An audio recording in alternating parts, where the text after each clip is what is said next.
what's exciting about this is we're coming back here with 3 returning characters, 3 brand new characters. You know, Aquaman, Superman, Batman, everybody is aware of. But, you know, the introduction of Supergirl, which is really exciting. The Flash's villain, Gorilla Grodd. Oh, wow. Is also a lot of fun. He plays, you know, different than you'd expect. And Atrocitus, who is kind of like, you know, a big, red, angry version of Green Lantern. Oh, okay, yeah. Yeah, you can think of him as that way. Red Lantern. He's the opposite of Green Lantern in almost every way. But you know, I guess we can go ahead and start the gameplay with them and give you an idea of this new system that we're introducing in Injustice 2. You know, with Injustice, you know, we always say, oh, you know, it's big battle of the gods, huge destruction, transitions, multiple arenas. It's awesome. And with the sequel, of course, we're going to add new characters, you know, and expand on that whole thing. But the gear system, what we're calling the gear system, is really like the foundation of what is brand new, what we're bringing to the table, differentiated from Injustice, as well as differentiating it from other fighting games. Wow, very cool. So, like, with each match that you fight, you'll be grabbing gear, or how does that work? Yeah, so like after a fight is done, you're going to acquire some gear, and the gear actually powers up your character. So every character in the game has thousands and thousands of, you know, boots, utility belts, cowls, capes, insignias, and when you finish playing the game, it's kind of like XP. You know, you're getting a drops of gear. Sure. And then you get to actually apply them to your character, and they power your character up in different ways. You know, defense. You know, your strength, your abilities that you use in the you know, with your special moves and your health meter, and you are in a constant process of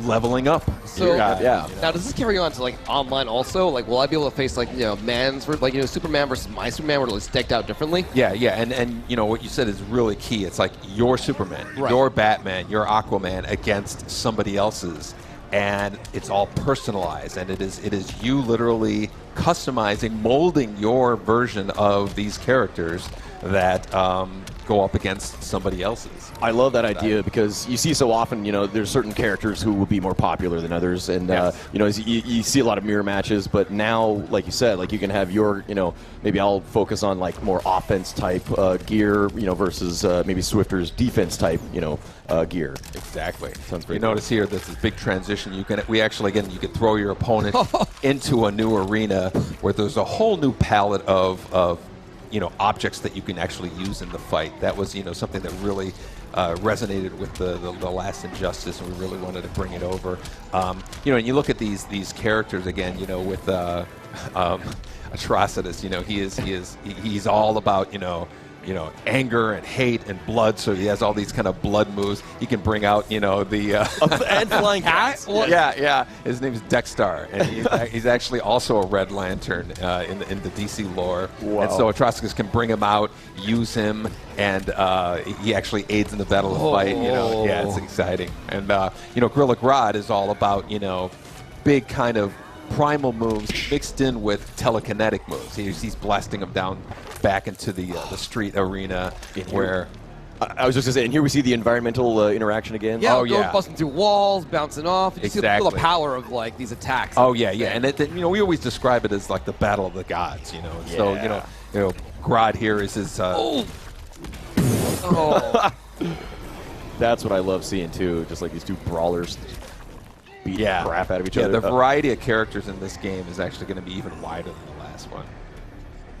So here is where we were talking about in terms of the gear. You know, like when you finish a round, your characters are leveling up. You know, you see the stats of their strength and all that. But then this gear that you're rewarded with, you know, the Curse of Rage, his new arms for Atrocitus, and Grodd has these. You can also be awarded gear for other characters. Yeah, I just noticed. You want to level up your other characters. Kind of gives you an incentive to really build up the entire cast. That is very cool. That is all. I'm actually really, really excited about like the loot drop system and like looking at like, oh, if I face off against man, he's got like, oh, that awesome gauntlet. Like, what am I going to do? Like, counter that or whatever. Exactly. Or when you go online and you see somebody wearing some crazy crown, you're like, you know, where did you get that? You know, and so there's a lot of you know, kind of like this big collection mechanic going on. Oh man, when is this coming out? I'm sorry, I'm like jumping to that, but I just want to play. No, of course. Unfortunately, we got to wait until 2017. Oh, for bad boy! Oh. Yeah, but it's going to be worth the wait. Like we were saying, there's bigger roster of characters. This whole gear stuff is going to be so exciting, and just another great opportunity is with the first Injustice. There's always characters who didn't get in the roster. Of course. And a bunch of angry people that characters didn't get into the game. So a lot of it is satisfying those people, wanted to see Atrocitus, wanted to see Superman. Yeah, comic book fans in particular can be pretty vocal when they are not listening. And it's a great thing. I'd rather have people passionate about it, even if passion. That's a nice, polite way to put it. Yeah. No, absolutely. The people care, and these games, of course, they're fans of just Injustice itself. Like we were talking about earlier, the comic book Injustice has really taken off, and fans just love the setting, like the story that the first game brought. Oh, it was fantastic. It was such a great kind of summary of the events leading up to the first game. That's what was so cool about it, Yeah, he's really has anger issues. Like you said, I love that idea that you guys come from the perspective that it's like the gods, like just these beings with like ultimate powers, just throwing down. Exactly. It's kind of like thinking of you have these super powered beings all kind of assembled, and a story that kind of gives them a reason to want to beat the crap out of each other. Yeah.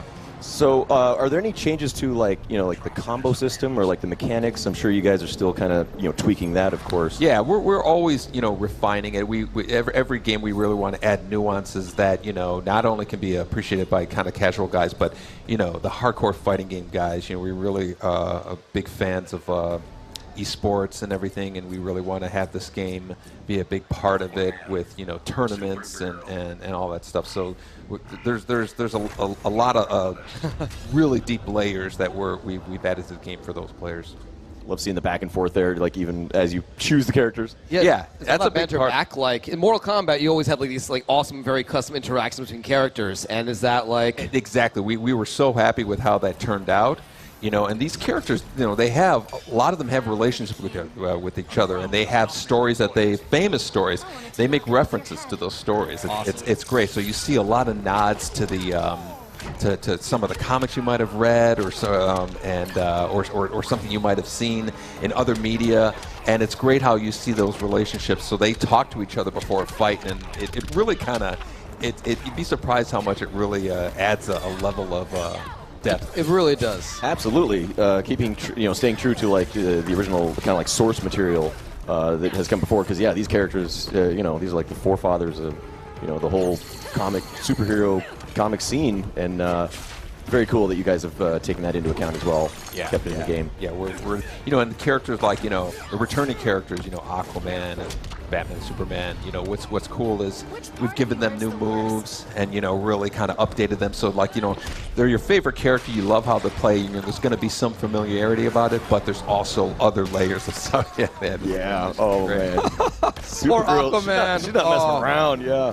Yeah, there's a transition into a train. I don't know if you guys have seen it on the right side. That is really cool because it's got you can actually the guy is actually like kind of spinning through the train here. Oh, we're about to see it. Yeah. There we go. Oh, that's great. I love how it's Aquaman too. He's just getting knocked around. Poor Aquaman. Yeah, he's got this awesome super move that's. It's probably one of my favorite ones in the game right now. It's just kind of really, it's just so ridiculously over the top. Yeah. Considering his last one had this big shark, he really wanted to have something that kind of one up that whole thing. Wow! Is this it, or I think we're seeing it right now. Look at that! Oh, it's looking like prehistoric. It's not even over. Wow! Oh, sick. Yeah, I just want to say, Supergirl, she actually deserved that. Like, she's been knocking him around a while. Yeah. Look at that. Oh man, I'm probably most excited for the loot system though. That sounds like so like amazing. Just keep me coming back. Looking forward to the end of every match. Exactly. Like fighting games are really all about traditionally have been about here's the character that we made. You learn it, you master it, you get it. Now we're all about kind of giving the player more personalization into it and an ongoing molding of your character. And the constant process of getting the drops and everything is really cool. Right. The rare legendary, things like that. The game is looking fantastic. You said we're going to be waiting until 2017 to be able to play it. Yeah. It'll be worth the wait, though. Oh, absolutely. Looks Yeah. As I always tell game devs, you just take all the time you need. I would rather play a game that you guys are ready to release rather than rushed. Yeah, absolutely. Beautiful. And so what platforms is it going to be available on? Right now, we've announced it's coming out for the PlayStation 4 and Xbox One. Okay. And, so we'll see as time goes on. Sweet. Yeah. And is there anywhere where fans can go to kind of keep up on announcements? Sure. I think Injustice.com or Injustice2.com will be there. Certainly the NetherRealm website, and I tend to leak a couple of things on Twitter. Just sometimes. All right. yeah. So follow Ed Boon on Twitter, everyone. Yeah, that's a lot of fun too. Awesome. Well, thank you so very much for joining us. Thank you for having us. Honored. Really excited to talk about this. Sweet. Yeah.